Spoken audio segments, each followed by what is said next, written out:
اپنے شہداء کی یاد زندہ رکھتی ہیں۔ میں تفصیل میں نہیں جانا چاہتا، صرف دو چیزیں آپ کی خدمت پیش کروں گا کہ شہادت وہ عظیم مرتبہ ہے کہ آپ کے 14 معصومین میں سے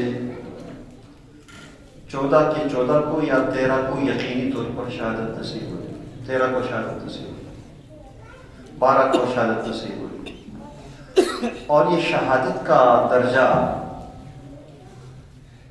اگر اس سے بڑھ کر کوئی درجہ ہوتا تو ائمہ طاہرین کو ضرور جو ہے وہ انہیں نصیب ہوتی۔ لہذا ائمہ طاہرین کا اس انداز سے دنیا سے اٹھ جانا کہ انہیں شہادت کا مرتبہ ملے، یہ خود شہادت کی عظمت کو نمایاں کرتا ہے۔ اور ہم چونکہ پیروکار ہیں انہی ائمہ طاہرین کے، اہل بیت اطہار کے، تو ہمیں بھی اسی راستے کا انتخاب کرنا چاہیے، اور ہماری خواہش بھی یہ ہونی چاہیے کہ ہمیں بھی وہی موت اللہ نصیب کرے، اس کا اہل قرار دے کہ جو موت اللہ کو زیادہ پسند ہے اور اللہ کے نزدیک زیادہ پسندیدہ ہے۔ اور دوسرا پیغام جو ہم سب کو اس پر غور کرنا چاہیے، توجہ دینی چاہیے، وہ یہ کہ ہر چیز قربانی چاہتی ہے۔ مکتب تشیع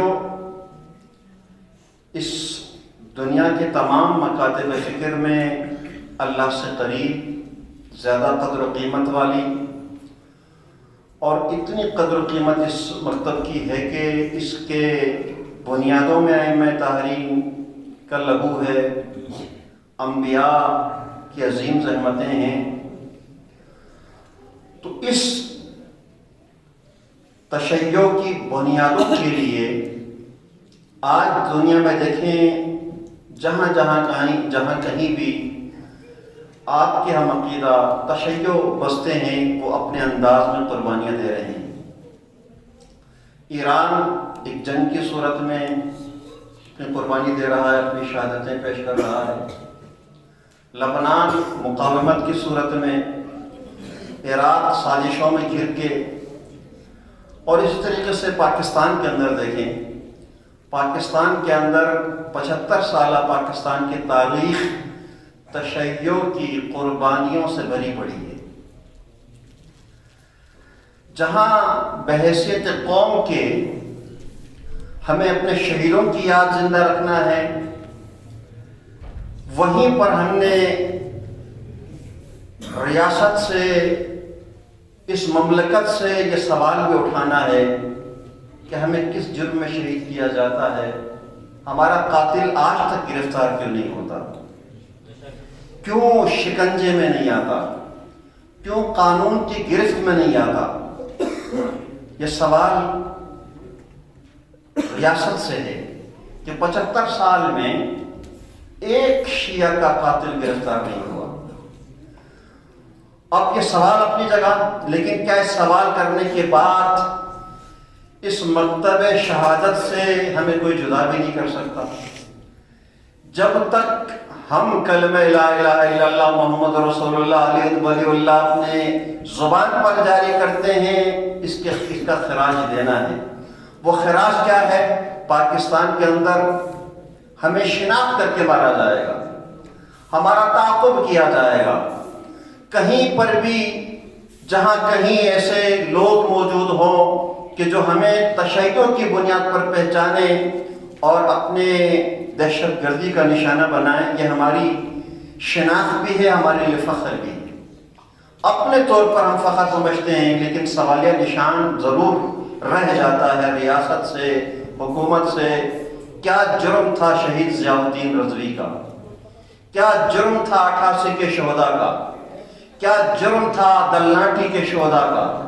کیا جرم تھا کوہستان کے شہداء کا؟ کیا جرم تھا لولسر کے شہداء کا؟ کیا جرم تھا کل چراس کے شہداء کا؟ کیا جرم تھا شارع قراقرم میں شناخت کر کے 92 کے اندر انہیں قتل بھی کیا گیا، ان کی لاشوں کو جلایا بھی گیا؟ کیا جرم تھا وہ جلوس ازا کراچی میں برآمد کرنے والوں کا، ڈیرہ اسماعیل خان میں برآمد کرنے والوں کا کیا جرم تھا؟ تری مینگل کے اندر وہ طالب علموں کو علم کی روشنی پھیلانے والے اساتذہ کا کیا جرم تھا؟ کوئی جرم دکھایا جائے۔ اور یہی ہم ان اجتماعات کے ذریعے سے، ان کانفرنسوں کے ذریعے سے جہاں ہم اپنے شہداء کو یاد کرتے ہیں، وہیں پر اپنی ملت کو یہ پیغام دینا چاہتے ہیں کہ یہ عظیم اعزاز جو اللہ نے رکھا ہے، جس کے اہل ائمہ تحریر قرار پائے اور جس کو قرآن مجید نے مختلف انداز میں بیان کیا، وَلَا تَحْسَبَنَّ بھی کہا کہ تم گمان نہ کرنا، وَلَا تَقُولُ بھی کہا، نہ کہنا، اپنی زبان پر نہ لانا کہ شہداء جو ہے وہ مر رہے ہیں، مردہ ہیں، ایسا نہ کہنا۔ اس کے باوجود یہ شہادت کا تمغہ ہم اپنے سینے پر سجانے کے لیے ہم وقت تیار ہیں، لیکن ساتھ ساتھ ضرورت اس امر کی بھی ہے کہ یہاں ریاست موجود ہے، قانون موجود ہے، آئین موجود ہے، ادارے موجود ہیں اور قانون نافذ کرنے والے ادارے موجود ہیں۔ ہم یہ سوال کرنے کا حق رکھتے ہیں، کیا اس ملک کے اندر شیعہ بننا جرم ہے؟ اگر جرم نہیں ہے تو مجرم کہاں ہے کہ جنہوں نے آج تک جو ہے وہ تشیع کی بنیادوں پر جو ہے وہ ہمیں نشانہ بنایا گیا، آج بھی ہمیں دیوار سے لگانے کی کوشش کی جاتی ہے، آج بھی بہت سارے ایسے ادارے اس ملک کے اندر ہیں کہ جہاں پر شیعوں کا داخلہ منع ہے۔ آپ گلگت بلتستان کے اندر دیکھیں کتنے ایسے ادارے ہیں جہاں پر شیعوں کا داخلہ منع ہے، شیعوں کا اندر جانا منع ہے، شیعوں کے لیے ملازمت ممنوع ہے۔ کیوں؟ کس بنیاد پر؟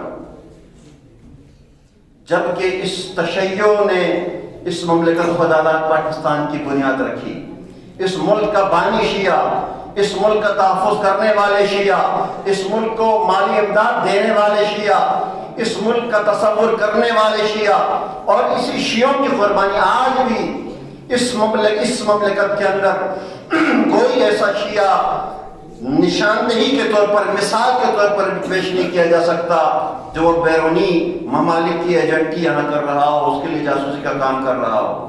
تشیعوں نے ساری یعنی قربانیاں دے کر بھی استحکام پاکستان کی بات کی۔ میں سمجھتا ہوں یہ تشیع کا وہ صاف دامن ہے کہ جس دامن کو ہم سامنے رکھ کر ہم سوال بھی کر سکتے ہیں، جواب دینے والوں کے پاس کوئی جواب نہیں ہے کہ وہ کیا جواب دے، اس لیے کہ ہم نے اس ملک کی بنیاد رکھی، اس ملک کو آگے بڑھایا، اس ملک کی تحفظ میں اپنا کردار ادا کیا، لیکن اس کے باوجود آج تک کوئی شیعہ قاتل گرفتار نہیں ہوا۔ شیعت دشمنی کے اندر بہت سارے ادارے پلتے ہیں، ان کے لیے ان کے روک تھام کے لیے کوئی اقدامات نہیں کیے گئے، لیکن اس کے باوجود ہم شہداء کی یاد بھی منائیں گے، اس لیے کہ ہم شہادت ہمارا ورثہ ہے جو ہماری ماؤں نے ہمیں دودھ میں پلایا ہے، چاہے وہ شہادت ملک مملکت خود آزاد پاکستان کے سرحدوں کی حفاظت میں ہو، تشیع کی بنیاد پر ہو، ہمیں بے جرم خطا قتل کیا جائے، لیکن اس کے باوجود اسی مملکت کی بنیاد ہم نے رکھی، تحفظ بھی ہم کریں گے، اور انشاءاللہ العزیز اس پوری دنیا کے اوپر عدل و انصاف کی حکومت بھی شیعوں کی حکومت قائم ہوگی۔ والسلام علیکم۔